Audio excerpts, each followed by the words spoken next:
Right now, on a transaction basis, the only deals happening are deals that have to happen. Everybody else is just on the sidelines waiting and watching. On the residential side, we're seeing that if its property is worth less than 850 or so, that's kind of roughly the threshold of properties that are still selling. Under that price point, there's still velocity and people are buying. You might not get 6-10 offers on a property like you did 2 months ago, but you're still getting 2 or 3 offers. Like we literally just listed a property today, 4-bedroom in Spring Valley for 565. I've already got calls that we're going to get multiple offers tomorrow on that property, right? Meanwhile, I've got a listing in Rancho Santa Fe for 1.7 million, a house in Mount Soledad for 1.5 million.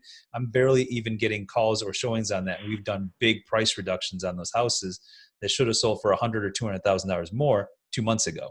So the higher end properties, I think, are people, and this is just generically speaking, that are probably more impacted by the market because they are self-employed or they invest and they get money from the stock market, versus the people that are buying at $800,000 or less that might be more still white collar, but maybe wage earners because they're engineers or doctors or nurses. And that's the kind of buyers that I'm seeing coming through that have stable jobs. They're still getting paid.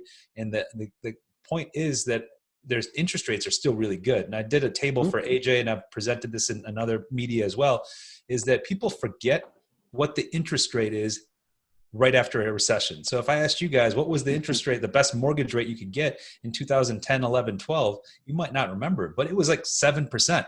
It wasn't cheap.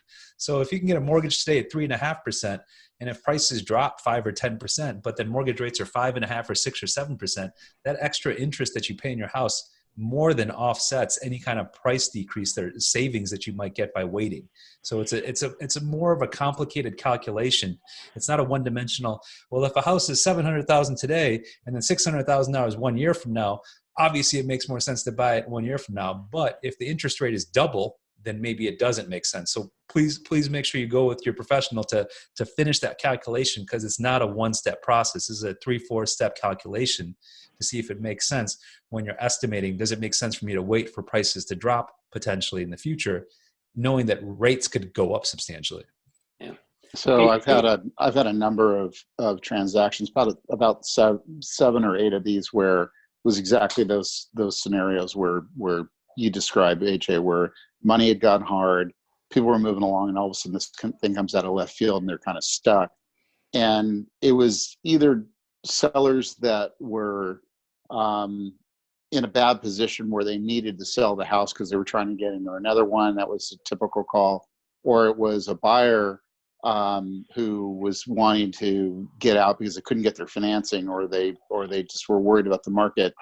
What was interesting about every one of these things, when I really scrubbed it and got to the root of it, and all these properties were over $2 million. And when I really scrubbed it and got to the root of it, I figured out that the majority of people that were doing what they were doing is because they didn't get to where they were by paying too much for property, and they were doing what they could to basically, wait it out and tread water to see what kind of discount they were getting. So once they realized that, that probably wasn't going to happen, they just went through with the transaction. But there was one that it kind of imploded, and there's some litigation partners of mine that are working on it. But all the rest, all just kind of went full steam ahead once they realized how foolish